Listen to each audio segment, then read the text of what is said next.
Entonces, la última clase que pudimos brindar, estuvimos trabajando y analizando este concepto de campo artístico, que es un concepto que propone el autor francés Pierre Bourdieu y que lo cita y lo analiza María Alba Bovici en ese texto de cuando nos preguntábamos si podemos hablar de arte en las expresiones americanas, o podríamos irnos a expresiones de otros países coloniales, de otros países que han sido colonizados, y pensar en esta categoría de arte como una categoría colonial.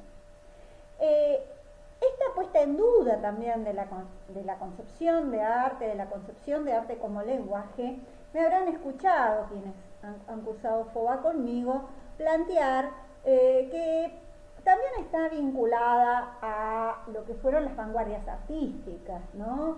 Ese impacto que tuvieron, que yo sé que con Julia las analizan, y con Valeria también, respecto a la concepción de arte que se pone en disputa, que se pone en tensión a partir de estas vanguardias que dicen, bueno, a la larga, esto no es una pipa, como nos viene a decir Magritte, sino que esto es una representación, ya no es la ventana que me hace mirar un fondo, no es la veduta, no es la mímesis, sino que es una representación, ¿no? Entonces esta ruptura que se produce a partir, quizás creo que esta imagen nos lleva a reflexionar sobre qué es una imagen artística, podríamos decir, y ponemos en tensión, ¿no? Ponemos en tensión la definición de obra de arte desde las vanguardias artísticas. Pero hubo una disciplina que se encargó del estudio, ¿no?, de lo que era el arte, de lo que era el artista y de lo que era el criterio de valoración, es decir, qué se dice frente, cómo se valora una obra de arte, y esa disciplina se llamó y surgió en el siglo XVIII en el ámbito de la filosofía y se llamó estética, como una disciplina que lo que busca es definir qué se entiende por algo. Hubo un momento previo que fue el momento de un pensamiento estético previo a la existencia de esta disciplina y que podríamos ubicarlo previo al siglo XVIII. Entonces, la invitación esta vez es a la lectura de un texto que es bastante largo, podríamos decir, pero que nos va a permitir poner en observación y recuperar estos ejes con respecto a pensar en una historicidad de cómo se fue reflexionando sobre qué es el arte, qué es la belleza y cómo definimos a ese objeto que vamos a llamar obra de arte, qué relación va a tener el arte y cómo lo voy a juzgar, qué voy a decir sobre la obra de arte. Desde la estética clásica se instala esta idea de que la obra de arte es bella, ¿no? le busco belleza, pero en el siglo XX se va a poner en disputa, en tensión eso, y ya el arte deja de tener como categoría el buscar la belleza, sino que probablemente busque otras expresiones, busque otras valoraciones, ¿no? Y es más, se pone en discusión si eso es una obra de arte o no, en el caso de esta otra obra que ha generado tanta discusión y que creo que, a mi entender, pertenece a lo que son una de las vanguardias más impactantes y más prioritarias, que fue el movimiento del dadaísmo, ¿no? Entonces, desde esa reflexión vamos a irnos hacia atrás y nos vamos a ir al mundo de la antigüedad griega. Yo sé que ustedes en historia, por una cuestión de la historia del diseño, no llegan a este periodo, pero vamos a hacer una breve reseña y un breve repaso de la antigüedad, de la Edad Media, de la Edad Moderna, para llegar ya al siglo XX y a las complejidades del pensamiento estético contemporáneo. Bien, entonces, nuestro objeto de estudio es el arte, ¿no? Y hay un área dentro de la filosofía que se encarga de definir qué es el arte, que es la estética, ¿no? La estética deviene de un término griego que es aesthesis, y que tiene que ver, y el texto de Baumgarten que le da título a la disciplina, el texto se llama aesthesis o nociología inferior, o sea, un conocimiento inferior al conocimiento de la razón, pero es el conocimiento de los sentidos, ¿no? Entonces, lo que está vinculado a los sentidos, a la sensibilidad, está vinculado y está ligado a este término que se utiliza para nombrar a esta disciplina que se va a encargar en el ámbito de la filosofía de estudiar, de definir qué es el arte.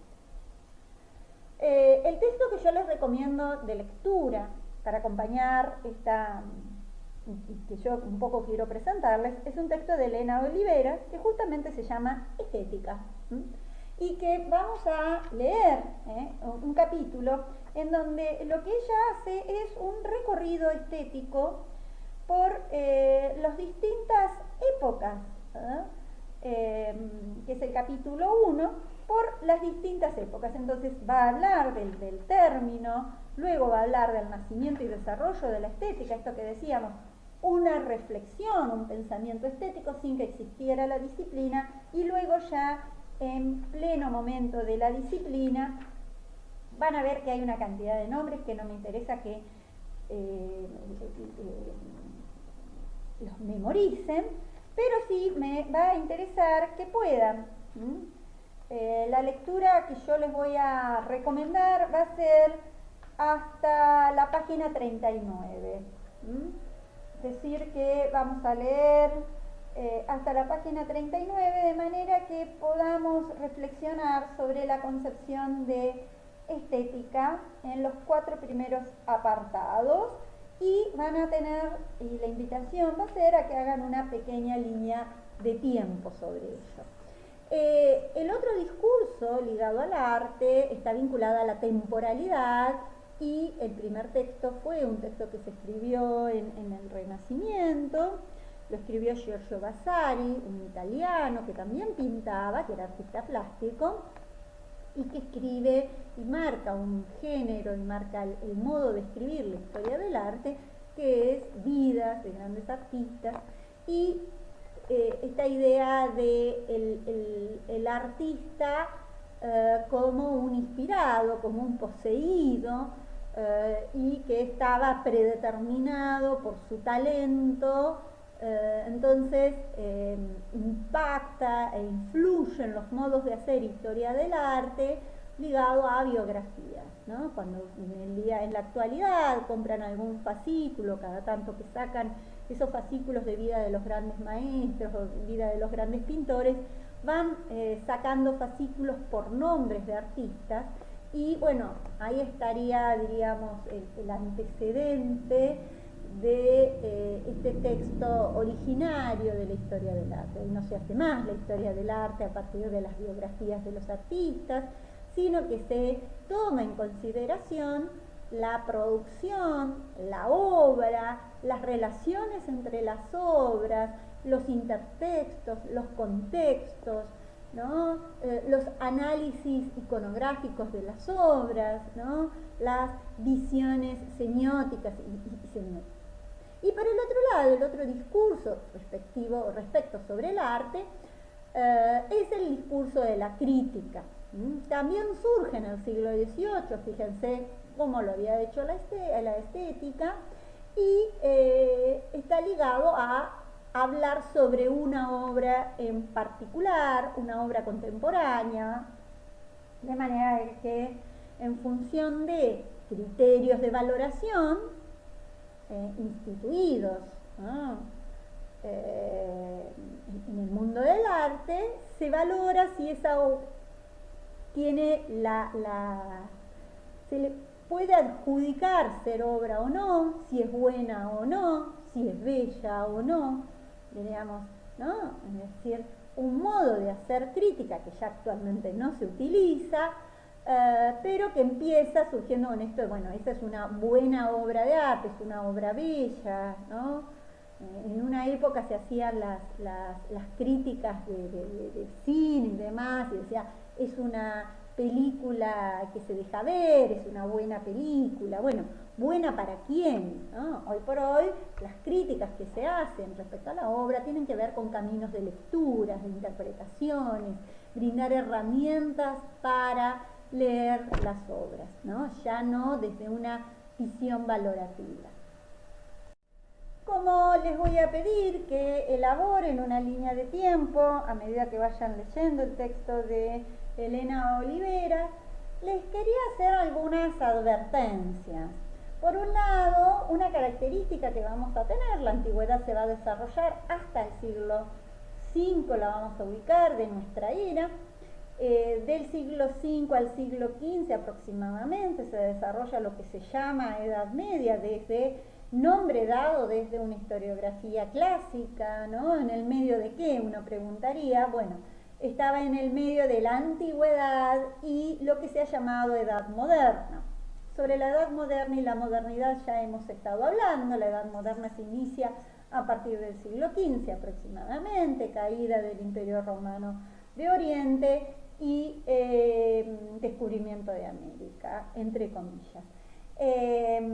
Ubicábamos desde entonces el desarrollo del capitalismo y nos íbamos hacia lo que era la modernidad y una importancia de lo que va a ser la vinculación del arte con la belleza. Aparece esta idea de un término conjunto de bellas artes en el ámbito del Renacimiento, piensen, pero en especial en el ámbito del neoclasicismo, en el siglo XVIII, y en el momento de la modernidad, en donde estaba escribiendo Immanuel Kant, que lo vamos a charlar la semana que viene probablemente, vamos a ubicar esta modernidad ligada a un disciplinamiento, decíamos, ¿no? A una diferencia, una división disciplinar de, bueno, hay una disciplina específica, un área específica de conocimiento que se va a encargar del estudio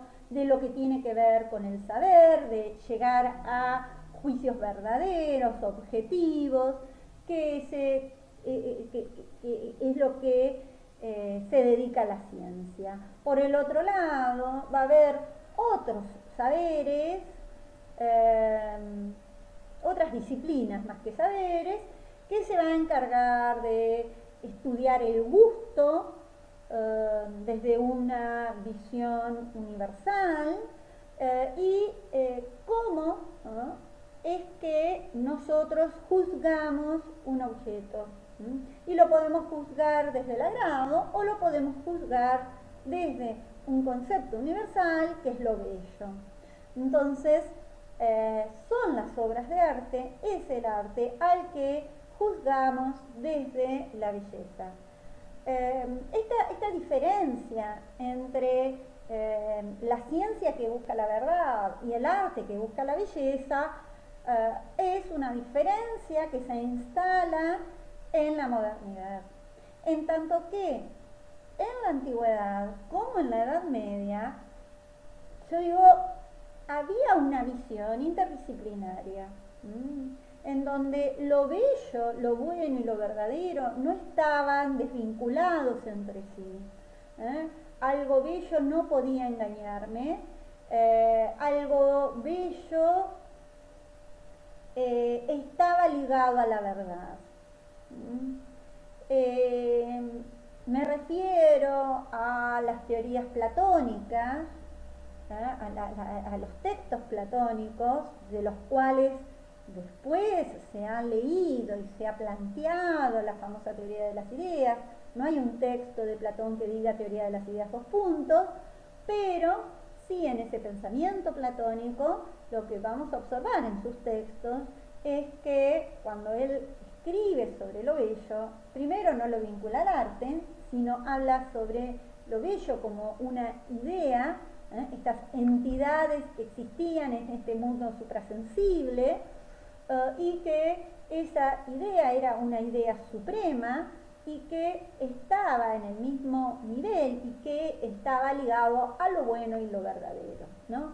El concepto de Kalokagatia, que es un concepto que ya se recupera desde la época, desde el Sócrates que se conoce a partir de los textos platónicos. Saben que Sócrates no nos dejó nada escrito, pero empezamos a hablar de lo bello y el bien, ¿no?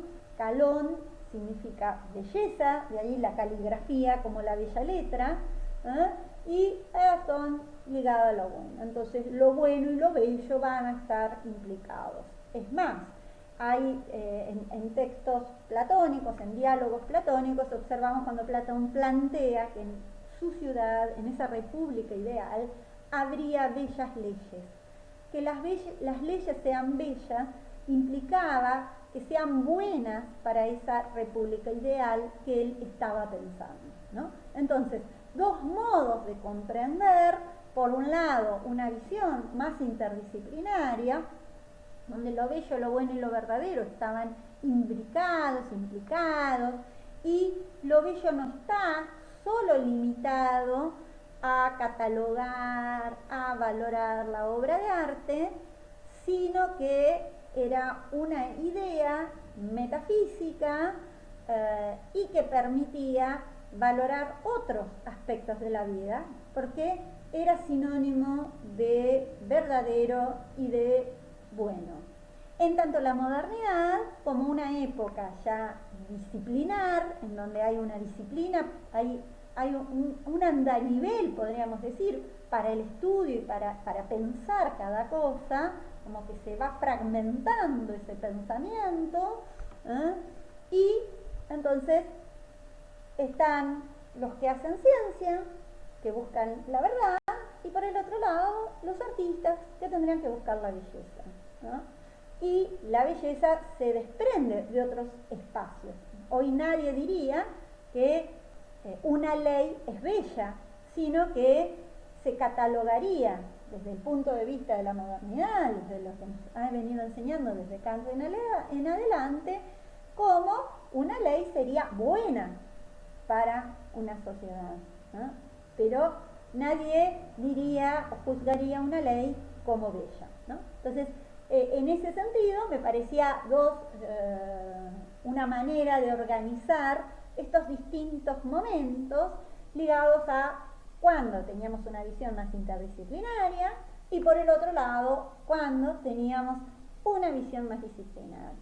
Estos ejes los van a poder vincular con lo que hemos analizado de modernidad y posmodernidad,